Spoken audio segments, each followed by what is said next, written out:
Oh, should I like but one top one two this thing? Let me I was gonna transition up. I'm gonna attempt to transition upstairs.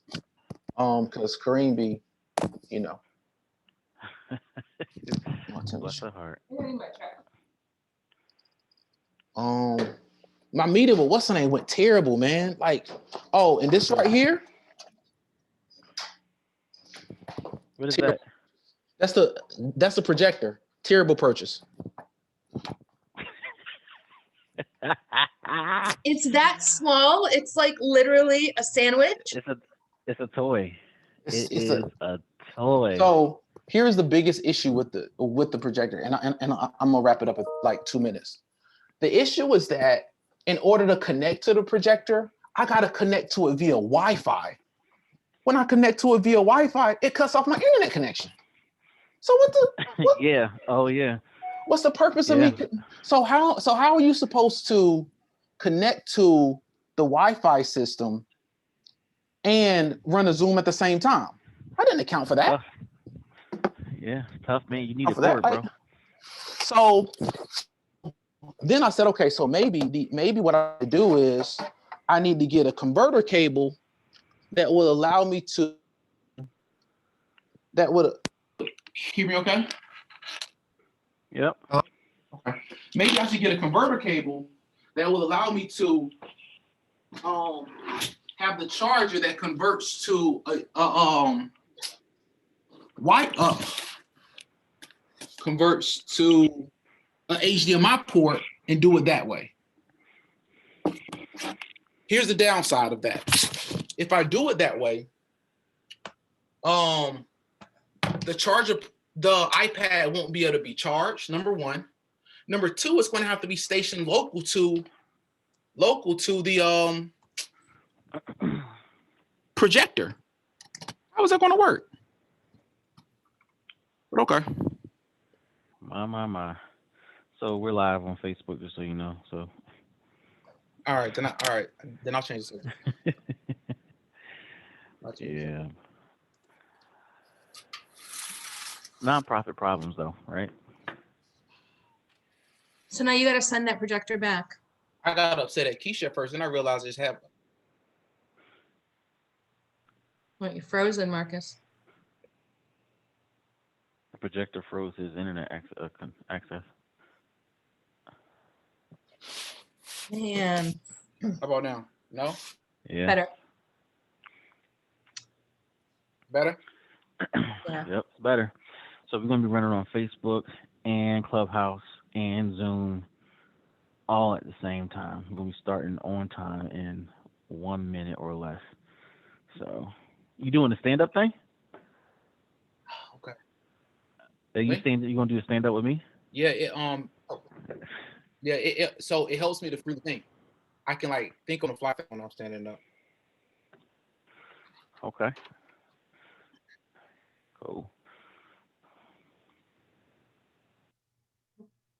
Marcus, I'm looking to see if they have projectors at like Target or something.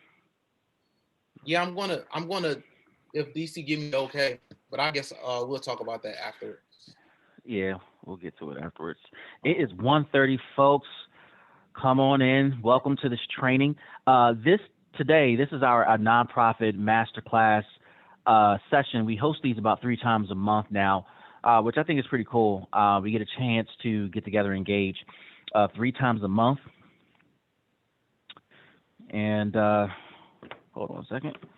There you go. We get to engage 3 times a month to talk about things nonprofit leaders need to talk about, want to talk about. And so I'm super excited to be with you guys today. We're going to be doing this multiple ways on Zoom, Facebook, and Clubhouse. If you got a question, we're going to ask that you leave your question in the comments. If you're watching on Facebook, if you're on Clubhouse, you can raise your hand and or shoot me a DM on Instagram.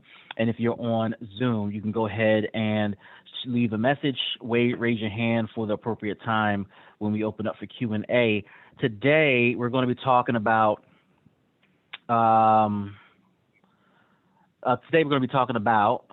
careers in virtual administration and office management. And we're going to be having this conversation with Markus Cherry. And I appreciate Markus coming on the line and have this conversation with us because I think, obviously the work we do in workforce development, it's super critical, super important for us to have this conversation. This is definitely an area of hot discussion, not only for our customers and the job seekers we do serve and help every day. It's also a hot discussion for employers as well as for other nonprofit providers who are going to be joining the call, listening in, and being a part of what we're going to be talking about today. So before we get started, Markus, take a moment to introduce yourself, and then we'll kind of kick off the conversation from there.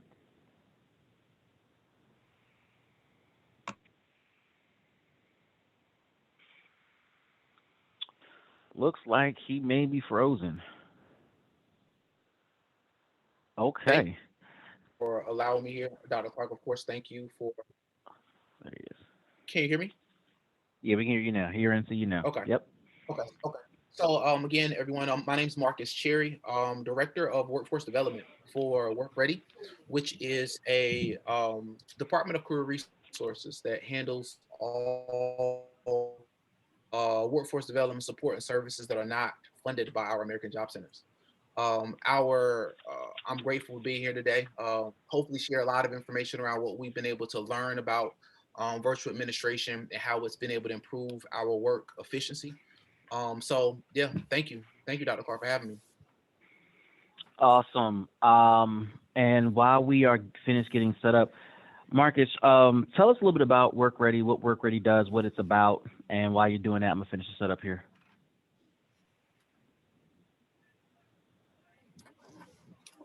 Sure. So WorkReady, of course, offers or provides all workforce development support and services to many of the programs around the state of Connecticut. Our primary focus is to work with job seekers that are 18 years and older, and really walk them through where they are today to help them connect to the best or ideal job for tomorrow.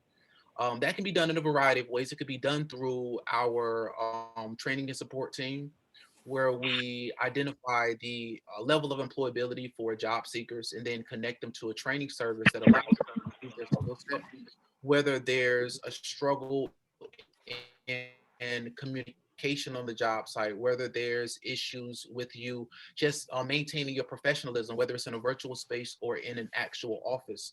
Our training department really focuses on helping you build that skill set. So when you do finally sit in front of an employer, you're able to talk about how you add value and where you add value. We also provide several placement support services. We've been known to have several hiring events inside of our space where we connect job seekers directly to employers in the form of our group interviews. We've seen a lot of success with our group interviews over the last 9 months, where we've been able to place several individuals in industries from like construction to retail to hospitality, and even and hopefully I'll talk about this a little bit later, but even working directly with us on Zoom. So WorkReady has really begun to change the landscape of virtual professionalism, and really bring all training, supports, and services into the home of the job seeker.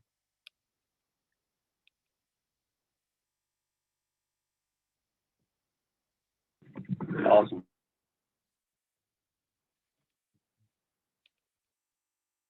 All right, cool. So I think we got everything squared away for today with our setup. Hopefully it goes as smooth as I intended to go.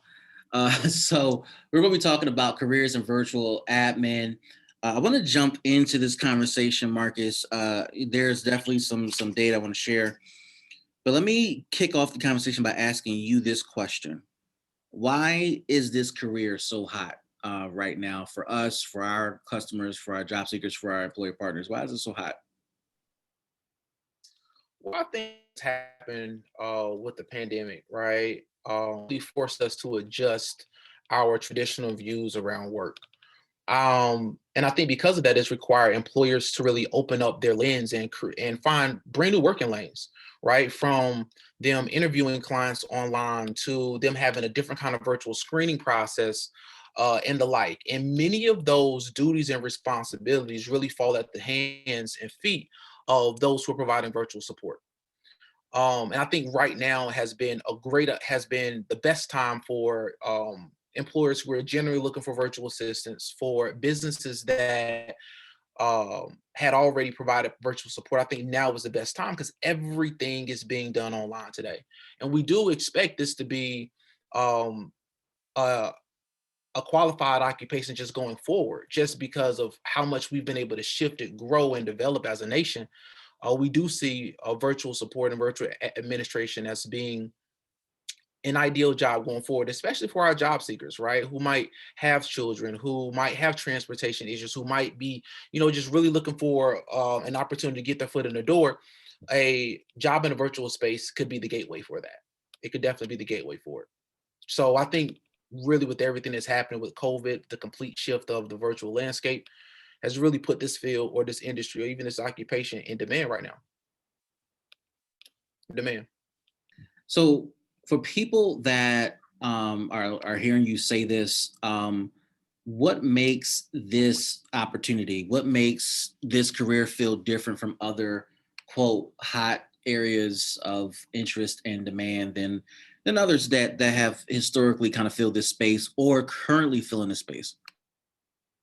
I think there's a couple different factors. One, the flexibility of the work. I think the traditional work world, we generally think about work in terms of first shift, second shift, and third shift. And those shifts are generally connected to a series of hours, right? Whether you're working a full-time schedule, and it's an 8-hour day, or a part-time schedule, which is anything between, I think, like 2 and 5 hours. Um, this job inside of the virtual space really changed the demand of work because a mom is able to pick up an extra shift, right? A student who is in the middle of going to college no longer has to worry about driving 30 minutes to be able to find a job to get to and from. The access of work opportunity is more readily available. And I think because of that, it puts the job seeker in a completely different space. It puts them in a space to where they're able to advertise their skill set to a market that is more open to saying, you know what, I want to give this girl an opportunity.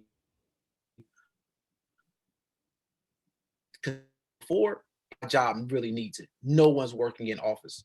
I was just inside of a meeting briefly, and it was a Zoom session. Sorry, it was a Microsoft Teams session, and you could just see how much of a struggle it was for the host to be able to maintain the presence of the actual meeting as well as manage a lot of the administrative things in the background.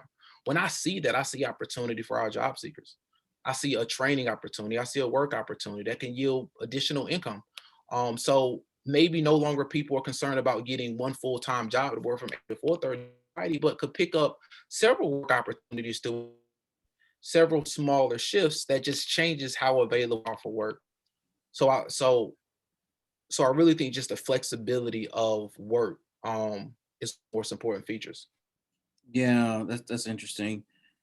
But what makes virtual admin, virtual office management different than the typical in-office experience most employers are used to? Hmm. Well, I think one of the things is that the ease of access and collaboration, right? So in a traditional office space, one is only responsible for what's kind of within its proximity. So if I'm a manager of 10, 15 people, I have to find time to go meet with those 10 or 15 people over a course of a day. It's working inside a virtual space gives you more access to people a whole lot quicker. It gives you access to your managers, your direct reports, or even individuals who are providing a direct service, whether it's to the community or to your job, in a different kind of way. And I think that's one of the biggest differences between working inside of a traditional office and providing some kind of administrative support. All right, cool. So then I'll go back to this I'm initial freezing up question. on my end. Yeah, you're freezing up on my end as well. I'm freezing up on my. Yeah, you're Let me freezing see up. if I can just make a quick adjustment.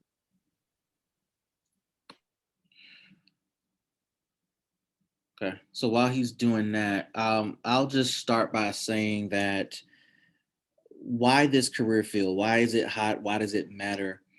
I think, Marcus, what I've observed about the changes we've been through, um, working with our job seeker population, working with our employer population, we've noticed that employers have sought and searched out for ways to be flexible and to operate differently. We met with an employer last week who isn't operating virtually, but what I will say is that that particular employer himself and the other employer partners that he has decided to operate differently their book of business, because the reality of the pandemic hit them differently and they had to make changes and shifts.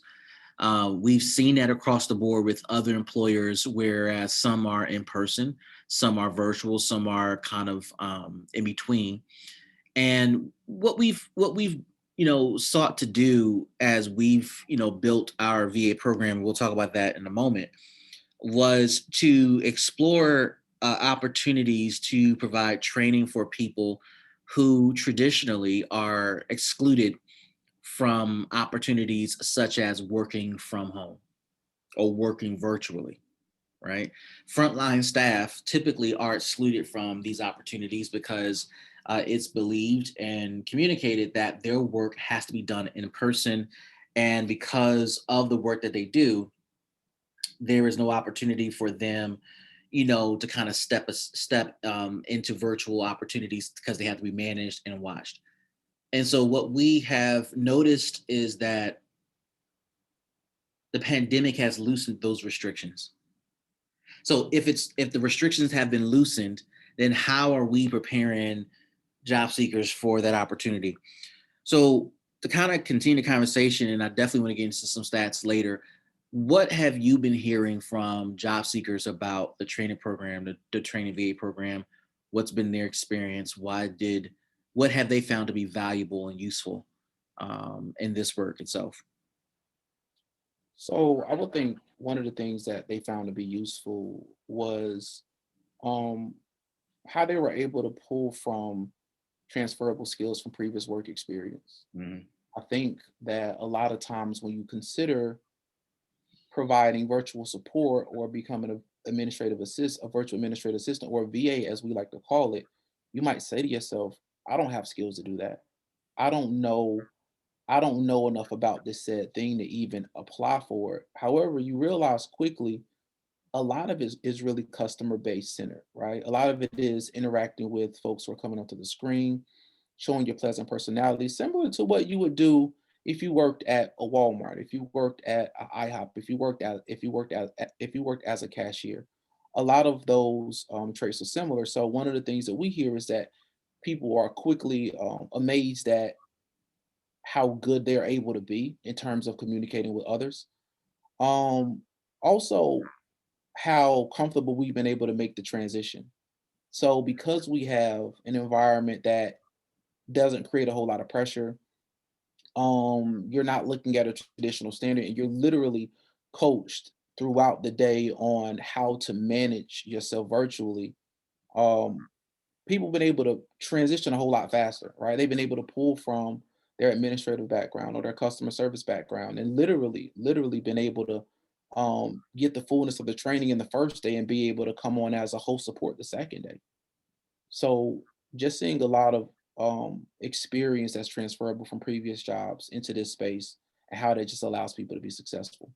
So, what else are customers saying about the benefits that they've seen besides the transferable skills? What are they experiencing from a quality of life perspective, working in a virtual environment and and learning how to do that job virtual? Hmm.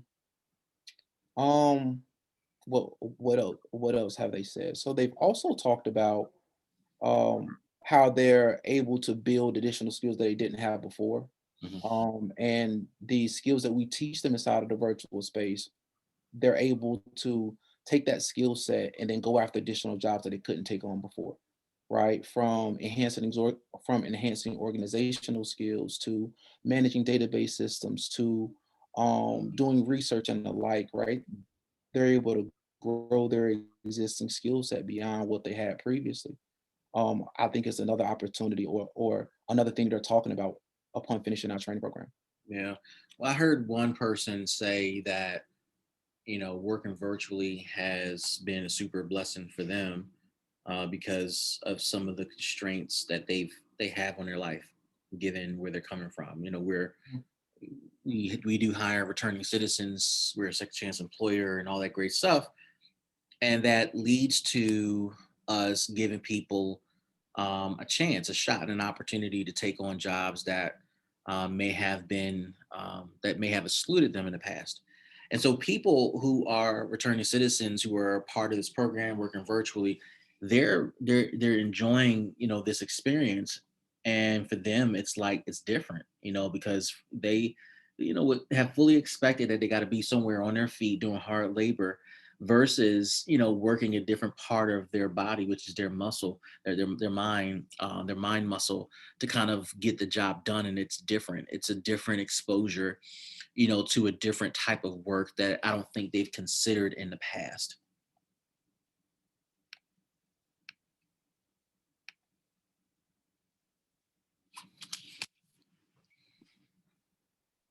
I definitely agree with that. I think that it's changed that this entire introduction of virtual work has changed the way that we see ourselves as workers. Hmm. Going back to what I was talking about before, traditionally we think getting a job is, going out to a business and working for that business for a set amount of hours. I think that the idea of introducing virtual support allows folks who traditionally would not be able to get access to these same kind of opportunities, a chance to grow themselves, right? So for the mom who is working on a car, right? To the guy who just came out of prison who did a lot of work on computers while he was inside of the prison. He was saying, man, like I might not have transportation to be able to get to these IT jobs or the like. Just the flexibility inside of the space and how you're able to use your skill set, I think has been a tremendous help. Has been a tremendous help. Cool. So, what are we teaching in our VA program, and how are we preparing job seekers for careers in virtual admin, office administration, etc.? So one of the number one things that we're teaching is first and foremost customer service, right? In any kind of office environment, whether it's virtual or in person, your ability to interact, engage, and relate to others is going to be paramount. So when an individual walks inside of the door of the office, or for us inside of our virtual front door, we want you to be able to greet them appropriately. So we definitely hone in on customer service. We also talk about the importance of professional attire. Many people think that I'm trying to get a job online so I can really just sit in my bed and work all day. When the idea is that you still want to maintain that same sense of professionalism. We also go over a lot of administrative tasks, things like filing, things like database management, data entry, and the like. Right. So we teach a lot of that as well. We even provide coaching surrounding maintaining and monitoring schedules. So when one is working inside of an office and they're responsible for someone's schedule, making sure they're appropriately booked, making sure they don't overbook themselves, we teach those skill sets inside of our space as well. We also take on the liberty of helping our virtual assistants grow in a different capacity by getting to know what's your background and how else can we like leverage that experience. So whether you're working on research projects for us, whether you're working on um, data projects for us, we've been able to also add additional pieces in based off of what we learn. But a large portion of it is very similar to what you experience in a traditional workspace: administrative skills, art, phone etiquette, or your ability to articulate, your ability to manage multiple people at one session. So people might be able to pop in three, four people at a time. You need to be able to maintain composure inside of that space, get people to wherever they need to go in the quickest way possible. So all those skills we teach to our virtual assistants when they come into our space, they've been able to help us effectively do our job in a completely different kind of way. Yep. And so, what's the vision? What's the future of virtual admin programs? What are you guys seeing Yeah. as kind of the next step in So evolution of this? I think that as we continue to expand our thought around the VAs, we see an opportunity to use them in a completely different way. Initially, it was just providing support for our front door, right? Being an assistant for our assistant director of administration. But now we see an opportunity to grow VAs in a completely different capacity. We're talking about client engagement. We're talking about our outreach support team. We're talking about how we can use them to build our employer database system. So after thinking about it in a completely different way, they're not the only avenue that's available isn't operating as a virtual secretary or virtual administrator. It's actually so much more than that, right? Every function of our work, we can see an opportunity to utilize somebody in a virtual space to help us do our job in a better way. So I see us bringing on a team of VAs for every function of our work. And for those who do not know, that will include recruitment, that include training, that include placement opportunity, that include follow up. I was having a conversation a little bit earlier. We're talking about how to bring VAs in to provide peer support and engagement, which is completely different than what we had originally thought about when we first launched this program. I think it's changed our perspective on it, and we see that the opportunity is really boundless. And one of the biggest reasons why we're expanding is because it allows many of us to get so many things done throughout the day, whether we're in a meeting or the like, just the work keeps going, and they're able to do it. So I think for us, what the future looks like is a full team of VAs instead of it just being folks who host our front door, folks who work with every individual department, and just provide additional support for our staff members. So for employers who are listening to you and trying to get their arms around, how can I use a VA? How can that work in my business? Um, give us some ideas, give us some concepts in terms of where a VA could fit, whether it's one of the VAs we're training, developing, coaching, or VAs in general. Sure, sure. So one of the things that one of the first places I can see that a VA can be used, I know that when we shifted everything to become virtual, many people started working from online. Two things increased. One, the direct calls, as well as the amount of emails and meetings that really jumped on one's calendar. It's very easily to overbook yourself today, right? Just because it's so easy to hop from one Zoom meeting to the next. Having someone monitor your schedule, monitoring your day activity could be a way they can use a VA. Having them kind of connect with the programs, right? As a gateway into your work could be another way they can use a B could be another way that they can use a VA. Having someone to really mind your email, right? Because I know that more people are connecting virtually than ever before. So having someone to mind your email. So if you're just being overran by email, someone that knows your personality well enough, maybe either be able to draft it for you or be able to respond depending upon what the situation and circumstance is. So I think regardless of the industry, I think there's many ways you can utilize VAs. It really depends upon your specific industry and your specific need. We all have those things where we say, you know what, man, if I had somebody to take care of this for me, right, that'll make my day go a whole lot smoother.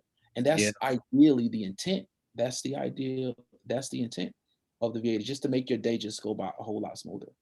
Yeah, man, I just wrote down a couple of thoughts too about how our employer partners, our employer friends can use VAs. Just off the top of the head, they can use VAs to schedule appointments, like you said. They can use VAs for call centers.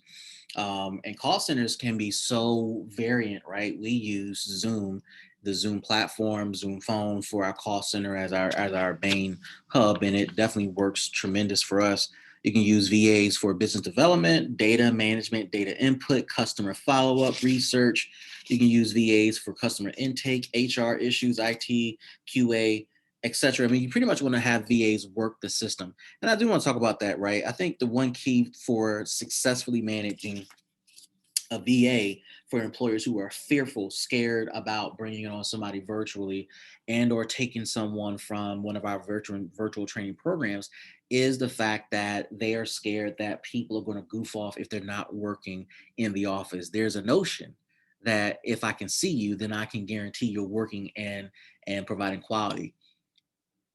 I want to dispel that myth right now, right? We as a team, forget our program for a moment. We as a team, been working virtually. We work more hours, we work harder now virtually than we did in person, and we worked hard in person. What have you learned as a manager overseeing a team of virtual staff about productivity, work product quality, etc., when we switch to a completely online environment? And what things did you put in place to ensure the quality of online work for you and your team and your staff? Sure, sure. So I think one of the number one things that I've learned about what when it comes to increased productivity is staff's ability to collaborate. I think in a traditional office space, especially if you're in an office that has cubicles or the like, it's kind of frowned upon for you to kind of sit next to a staff member, right? Because going back to what you're saying, when you're not at your desk, then you're not working, right? So in the virtual space, you're able to literally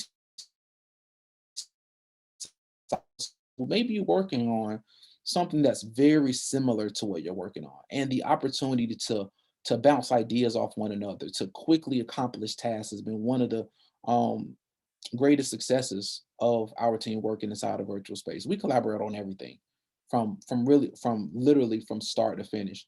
I think another thing that we can attribute to our productivity is the team morale, right? So when you're working inside of a office building, and because so many things are disconnected, you might have to walk from your office to someone else's office to someone else's office. But those are all individualized conversations. But what a virtual environment does for you is it gives you an opportunity to get everyone inside of one space and to get contributions from every single person, build relationships and the like. So we've seen an increase in team building on our end.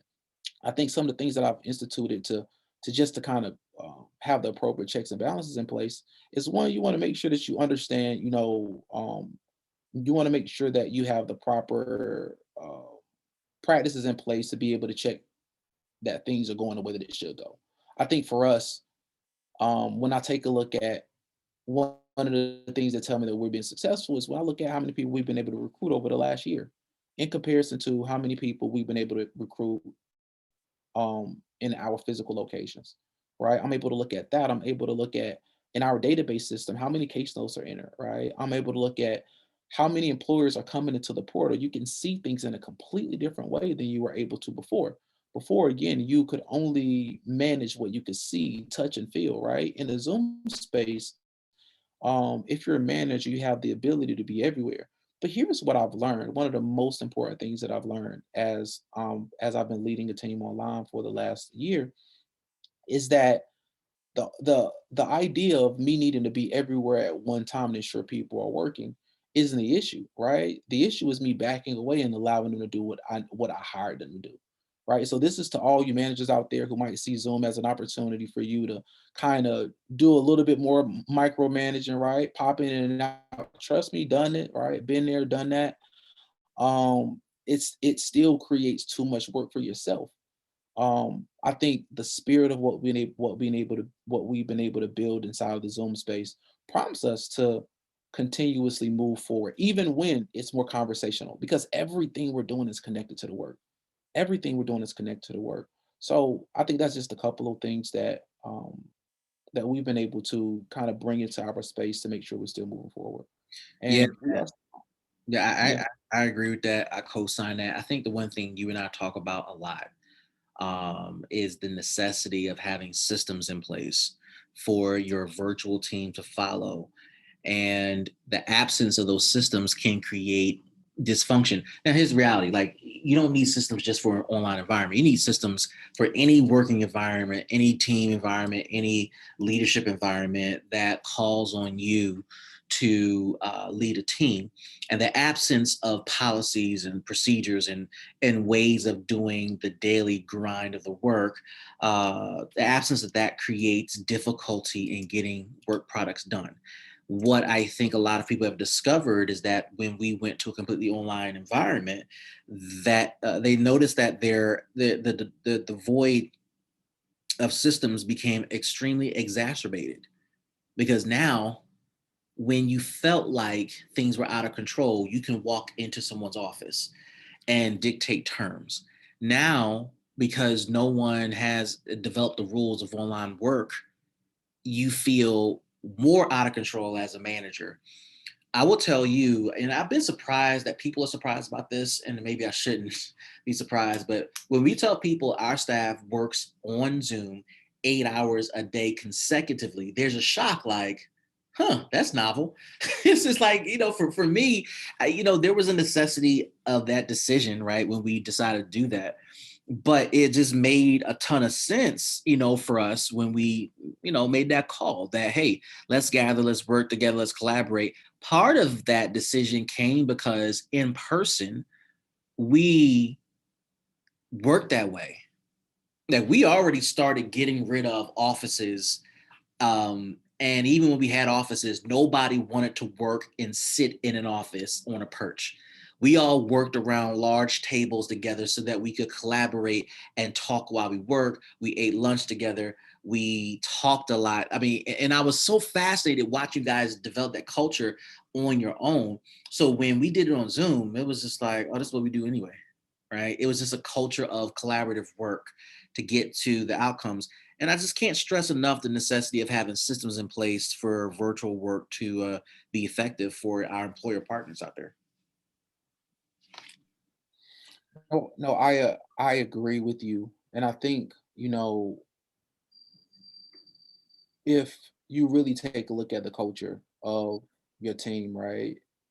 You know that most people generally want to work with someone else, right? And one of the downsides of a physical space is if you can only get your work done by sitting at your computer, right? You interfere with your team members being able to build that relationship, bounce ideas off each other, right? And they could quickly feel like they're in a silo, right? So by our team being able to be online all the time, like, and we're able to get so much more work done. And one of the most interesting things, whether you talk about our training program, our job, our hiring events, or our team that works from 8:30 to 4:30, we're always surprised by how quick the day goes by. Like Mhm. I say to Maggie all the time, I say, man, it's already 12 o'clock. Man, it's already 3 o'clock. Like, where did the day go? Right. Versus working in your office, right? Pounding away, right? You're like, geez, is it 11:30 yet? What's happening? But because you're working side by side with someone, right, who's able to help you work through those working slumps, right? When you just have that wall you can't get past. Maggie does it for me all the time. She'll go, well, Marcus, consider this. And it just opens up a brand new pathway. And now I'm running my mouth again for a whole nother hour, right? So just the spirit of collaboration changes the way that you view your workday. Like it Yep. really changes the way you do your workday. So not only do you enjoy what you're doing, but you enjoy being around the people that you get the work done with. So I want to introduce data for a moment into this conversation. If you're on Clubhouse, come on, raise your hand, come to the stage if you have a question about workforce development in the nonprofit world, careers in virtual admin and office management. If you're on Facebook, if you have a question, would you please leave your question or comment in the comment section of Facebook? And if you're on Zoom, if you have a question, go ahead and type it in or raise your digital Zoom hand. And we'll recognize those who have a question in just a moment. So, Marcus, according to the labor data in our state, um, the world of admin, virtual and other, has a salary range for frontline admin and executive secretaries, a salary range of $21.60 an hour, all the way up to $34.38 an hour. And again, these are people who are high functioning individuals who play a major role in the ongoing basic administration of a business, an organization, or a team. And for those job seekers watching who do want to contact us and get into our program, I just want to stress that at least for the VAs that are in our training program and who are part of almost our daily work, they're not sitting there like, twiddling their thumbs, chilling, waiting for you to come into the Zoom so they can figure out who they can put you in a breakout room with. But they're working, like they're actually working right now. Right? They are a vital part of the administration of the work. And without them, I'm not sure we could do this Zoom call right now.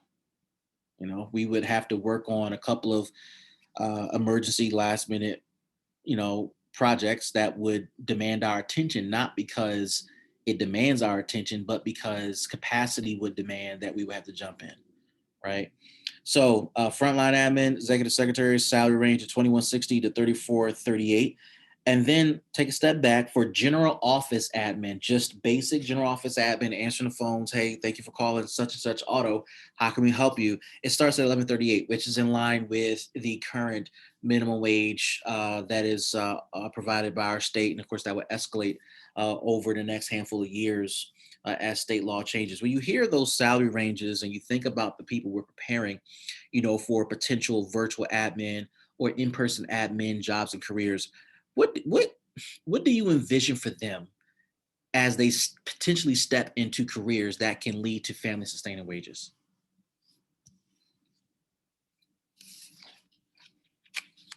I think that I mean, for starters, when you start kind of at the base level of little over $11 an hour, I say when even when you bake into the transportation costs, the drive time, you're still making out a whole lot better than you would have by taking a in-person $11 hour job. But I would say when you take a look at the growth opportunity that's there, right, which is based off of um, your skill set and understanding of likely different software systems and the like, you can see an opportunity for you to grow, right? You might come in as a person who is providing really basic administrative functions. But I think just that gap there shows there's so much more growth opportunity, so much more opportunity for you to make more money, earn a higher livable wage, and provide greater opportunity for your family. So what I will say is when you consider the investment, right, of how you can start in at a base level and grow to become so much more, really consider it, especially if you have an opportunity to get that skill set now when you hear about an organization that provide that training support, when you know there's so many more opportunities out there, and take advantage of it because that salary range there easily shows there's so much growth opportunity. I love it. So if anyone has a question, go ahead, raise your hand. This is the time now. If you're on Zoom, you have a question, come off mute. If you have a question on Facebook, go ahead and type it into the chat. Well, we'll give people just a minute or two, Marcus, to ask their question. If they have it, we'll survey the room. And right now, it looks like we don't have any questions. Let me just say, Marcus, this is the last question for you. For our employer partners, I'm going to ask two questions. For our employer partners who are curious about utilizing virtual admins for their business, what's the best way to get in touch with one of our work ready associates and specialists? So I would say the best way to get in contact with them, if you're an employer partner interested in bringing them on, is first and foremost connecting with me, right? I would love to just give an overview of the work we do, how we've been able to work with our job seekers up to this point. You can definitely connect with me. Again, my name is Markus Cherry. My email is cherry, as in the fruit, right? CHERRY at careerresources.com. sorry, geez, .org. Terrible when you don't even know your own email address. But again, it's cherry at careerresources.org. I'd love to just talk with you a little bit more about kind of what you're in need of, right? A large piece of our work of what we've learned is that not only are we able to prepare job seekers, but we've also been able to prepare employers for this virtual space and how we've been able to just add benefit and ease to their existing process. Many of them really struggled, right? When the whole virtual thing hit, they just really struggled to make the adjustment. We've been able to help so many employers find qualified job seekers that's able to not only take on a job, but exceed expectations. So I would definitely start with connecting directly with me. And just after that conversation, we'll introduce you um, to um, to Jackie Evans, who also works alongside with me when it comes to matching what you're looking for with folks who have the skill sets. But I would definitely think the conversation will start directly with me. Again, that's cherry, as in the fruit, at careerresources.org. And then last question for job seekers who heard this conversation and are fascinated by the idea of working in a virtual environment. How do they get a hold of a work ready specialist? Sure. For job seekers who are interested in learning more about what we do and how we do it, I would definitely advise that you connect with Jackie Evans. She will be the first person for you to really talk about what's been your past work experience or what you're looking to do and how we can help you get there. You can connect with Jackie at you can by emailing her. It's Evans, Evans at careerresources.org. That's Jackie Evans. You can reach her at Evans with an S at careerresources.org. She will be your first person of contact to get you on a path of working as a virtual administrator. Awesome. Well, everybody, thank you for being part of this masterclass. We catch you guys on the flip side. Peace.